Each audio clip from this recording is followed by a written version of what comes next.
Good morning friends. आज हम चर्चा करेंगे। इससे पहले वाले वीडियो में मैंने आपको बताया था कि किस प्रकार से क्वेश्चन नंबर 15 आता है। 15वां प्रश्न है जो 4 नंबर का है, वो कैसे आएगा। मैंने आपको बताया था कि स्टेंजा होगा, स्टेंजा की लाइनें होगी 4 5 6 जो भी, और उसके नीचे 2 क्वेश्चंस होंगे। तो उन दोनों क्वेश्चंस के आपको आंसर करने अथवा में आएगा। आज हम बात कर रहे हैं क्वेश्चन नंबर 16 की। 16 के अंदर 3 प्रश्न होंगे, 3 में से आपको कोई 2 अटेंड करने, ठीक है। और हम इसमें भी ये जो पोयम है डस्ट ऑफ स्नो, इसी को आगे बढ़ाते हुए जो रॉबर्ट फ्रॉस्ट ने लिखी है, इसी पोयम के कुछ 5-6 इंपॉर्टेंट क्वेश्चन है, उनको हम देखेंगे। सबसे पहले what is the dust of snow, यानी कि इस प्रश्न में ये पूछा गया है कि what is the dust of snow. पहला प्रश्न हल करा रहा हूं कि डस्ट ऑफ स्नो क्या है। तो इसका आंसर अगर हम यहाँ पे इनके आंसर लिखेंगे, तो पहले तो हमने पोयम पढ़ी थी, तो हमने पढ़ा था कि छोटे छोटे कण होते हैं, tiniest particle of the snow. तो अपन यहाँ पर आंसर क्वेश्चन नंबर फर्स्ट का लिखेंगे, तो लिखेंगे the dust of snow, the dust of snow is a tiniest particle. Tiny का मतलब होता है छोटा, और टाइनीएस्ट मतलब सबसे छोटा। पार्टिकल्स पार्टिकल्स ऑफ स्नो, है ना। ये बर्फ के छोटे से छोटे कण होते हैं। आगे पूछा है कि has the poet mood changed and how, क्या कवि का मूड बदला और कैसे बदला। तो अपन इसमें पूरा का पूरा इस पोयम का डिटेल लिख देंगे। ये लाइन आप रट लो इस पोयम के लिए कि a crow shook down, a crow shook down dust of snow, dust of snow, बर्फ के कण गिराए। कहाँ से? From a hemlock tree, from a hemlock tree on the poet, कवि पर गिराए। Poet by an ordinary way, ये लाइन तो आप याद कर लो, क्योंकि इस पोयम का ये सबसे मेन बात है। ऑर्डिनरी वे, एक विशिष्ट तरीके से गिरा है ना, कि एक कौवे ने डस्ट के कण हेमलक के पेड़ से कवि पर उबाव ले दो गए।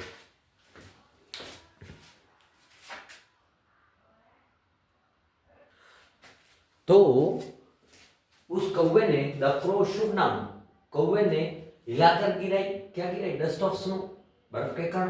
फ्रॉम अ हेमलॉक ट्री, एक हेमलॉक के पेड़ से। ऑन द पोइट, कवि पर। बाय एन ऑर्डिनरी वे, एक विशिष्ट तरीके से।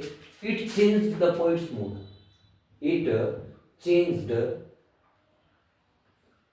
द पोइट्स मूड, इससे कवि का मूड यानी मनोदशा बदल गई, है ना।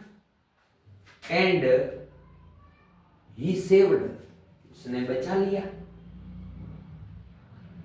some part of a day, उसने अपने दिन का कुछ भाग बचा लिया। इसको आप याद कर लो, क्योंकि ये एक ऐसा है जो इसका थीम है ना। दैट ही हैड रूड, जो वो बर्बाद कर चुका था या बर्बाद करने वाला था, है ना। तो ये हमने लिख दिया कि किस प्रकार से इसका मूड बदला, कौवे ने गिरा इसलिए मूड बदला। और what does the second question आता है कि what does the crow symbolise, crow किसका प्रतीक है। तो यहाँ पर जब हम पासबुक खोलते हैं तो उसमें भी ये लिखा हुआ है कि the crow is symbolise of sorrow. मैंने होप लिखवाया था, लेकिन एक्चुअल में वहां पे लिखा हुआ है कि सोरो, द डार्केस्ट यानी कि सबसे अंधेरा। साइड की जगह आप पार्ट भी लिख सकते हैं, ठीक है। ऑफ ह्यूमन लाइफ, मानव के जीवन का सबसे अंधेरा भाग दर्शाता है, मतलब निगेटिव थॉट्स, है ना। फिर लिखा है what does the dust of snow indicate. ओ फिर आगे लाइट वाले इतने परेशान करेंगे दादा, है ना, पूछना ही नहीं, है ना। सबसे ज़्यादा इन्हीं का इश्यू रहता है, हर 5 मिनट में कट, हर 5 मिनट में कट, पता नहीं क्या उड़ जाता है। तो it is a negative, symbolises of negative thoughts या सोरो कह दो, the darkest side of human life कह दो, ये इसका प्रतीक है ना। क्वेश्चन नंबर अगर हम 4 की बात करें तो how was the day of the poet saved, तो कवि का दिन किस प्रकार से बचा, तो अपन लिखेंगे the poet, the crow Shuk down, ये कहिए लिखना है, और घुमा के अब की बार मैंने थोड़ा शुक down, dust of snow, dust of snow on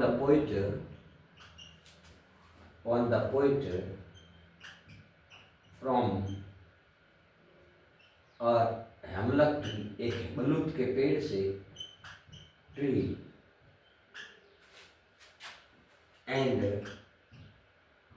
that changed, और इसने बदल दिया क्या, पोइट्स मूड, इसने कवि का मनोदशा बदल दी। फिर आगे लिखा है ही सेव्ड, ही मतलब कौन, poet Robert Frost, how he saved his part of a day, उसने अपने दिन का एक भाग बचा लिया, है ना। फिर आगे क्वेश्चन नंबर 5 की बात करें, ये फर्स्ट सेकंड, अच्छा थर्ड मैंने 4th का लिखा दिया, तो 4th लिखवाया। थर्ड क्वेश्चन कहता है what does the dust of snow indicate, dust of snow indicate किसको करती है, किसका प्रतीक है। तो अगर हम इस तीसरे क्वेश्चन की बात करें तो तीसरा क्वेश्चन कहता है कि the dust of snow indicates, ये क्वेश्चन है जो 16 में पूछेगा, indicates the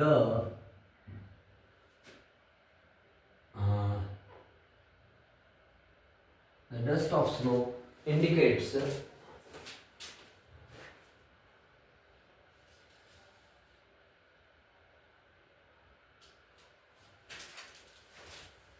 the falling down of sadness, कि दुख के गिरने का प्रतीक है, दुख गिरता है हमारे जीवन में। एंड पैसिमिस्ट, एक होता है ऑप्टिमिस्ट और एक होता है पैसिमिस्ट। ऑप्टिमिस्ट का मतलब होता है आशावादी और उसका अपोजिट होता है पैसिमिस्ट, निराशावादी। थॉट्स और जो नकारात्मक विचार होते हैं उनका प्रतीक है, ठीक है। फिर क्वेश्चन नंबर 5 की बात करें तो ये क्वेश्चन कहता है what is the main theme, इस पोयम का मुख्य सारांश क्या है। कौन सी पोयम, डस्ट ऑफ स्नो। अगर ये क्वेश्चन 5वां क्वेश्चन इस प्रकार से ना पूछा तो आपको ये क्वेश्चन जो 5वां क्वेश्चन नंबर 5 है वो ऐसे भी पूछ सकता है कि what is the message of the poem dust of snow. ये जो डस्ट ऑफ स्नो है इस कविता का सारांश क्या है, ऐसे भी पूछ सकता है। अगर ऐसे ना पूछा तो व्हाट, ऐसे भी पूछ सकता है कि what is the central idea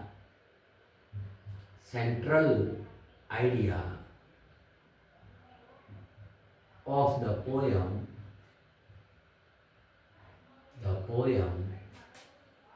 dust of snow. इस डस्ट ऑफ स्नो कविता का मुख्य विचार क्या है ना।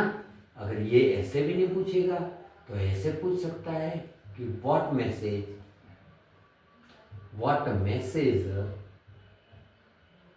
Does the poet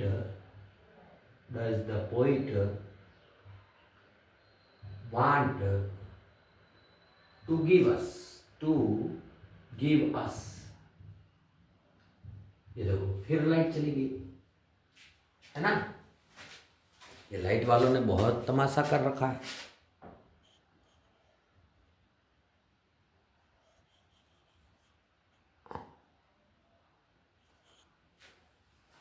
Give us by the poem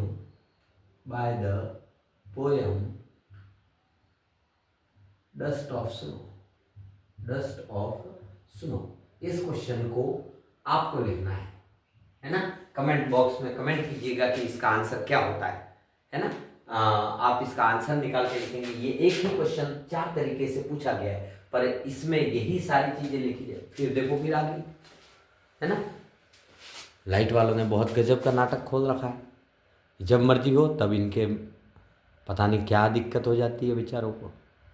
तो इस क्वेश्चन का ये एक ही क्वेश्चन, मेन थीम कह दो, मैसेज कह दो, सेंट्रल आइडिया कह दो, इसका जो संदेश है कवि क्या देना चाहता है, सारी चीज़ें एक ही है। और इसका क्वेश्चन आपको आंसर में लिखना है। कमेंट में कीजिएगा कि क्या आंसर आएगा इसका। और ये क्वेश्चन अलग अलग तरीके से लिखा हुआ है, लेकिन सबसे मेन चीज़ जो इसका जो आंसर है ना वो ये पड़ा। ये पूरी पोयम का ये सारांश है। अगर इसको याद कर लिया ना तो आपके किसी भी क्वेश्चन में से ये लिख दो, आपकी पहली पोयम कवर हो जाती है। ठीक है। The crow shook down dust of snow from a hemlock tree on the poet by an ordinary way. It changed the poet's mood and he saved some part of a day that he had rued. ये इस पूरी poem का मैंने एक सारांश लिखा है। अगर आप इसको याद कर लेते हो तो समझ लो इस पोयम में से कोई भी क्वेश्चन आए इसको लिख दो, क्योंकि इसमें लगभग सारे आंसर आ गए, है ना। तो यही सबसे मेन चीज है। एक बार इसका स्क्रीनशॉट ले लो। और क्वेश्चन नंबर 5 को मैंने आपको अथवा करके लिखा है कि किस प्रकार से ये पूछेगा। यहाँ मैंने एक बार लिखा था, 3 बार अथवा करके यहाँ लिखा है। आप इसको एक बार नोटिस कर लीजिए, उसके बाद हम आगे बढ़ते हैं। ठीक है। तो उम्मीद करता हूं कि आपको ये यहाँ तक मैंने क्वेश्चन नंबर 15 और 16 बताए। कल हम नेक्स्ट पोएम पर चर्चा करेंगे नेक्स्ट वीडियो में कि फायर एंड आइस, वो भी रॉबर्ट फ्रॉस्ट ने लिखी है। उसमें भी 2 स्टेंजा है 4-4 लाइन के, तो वो भी निपटा देंगे कि क्वेश्चन नंबर 15-16 कैसे आएगा। फिर tiger in the zoo, how to trail wild animals, जितनी भी पोएम है, एनिमल्स वगैरह, बेलिंडा, जो भी है 3-4 दिन में हो जाएगी। वीडियो भी ज़्यादा बड़े नहीं बनते, आप शांति से देखेंगे, सुनेंगे और मेरे वीडियो को ज़्यादा से ज़्यादा शेयर करें, लाइक करके जाने का। और अभी तक चैनल को सब्सक्राइब नहीं किया है तो चैनल को सब्सक्राइब कर देने का। Thank you.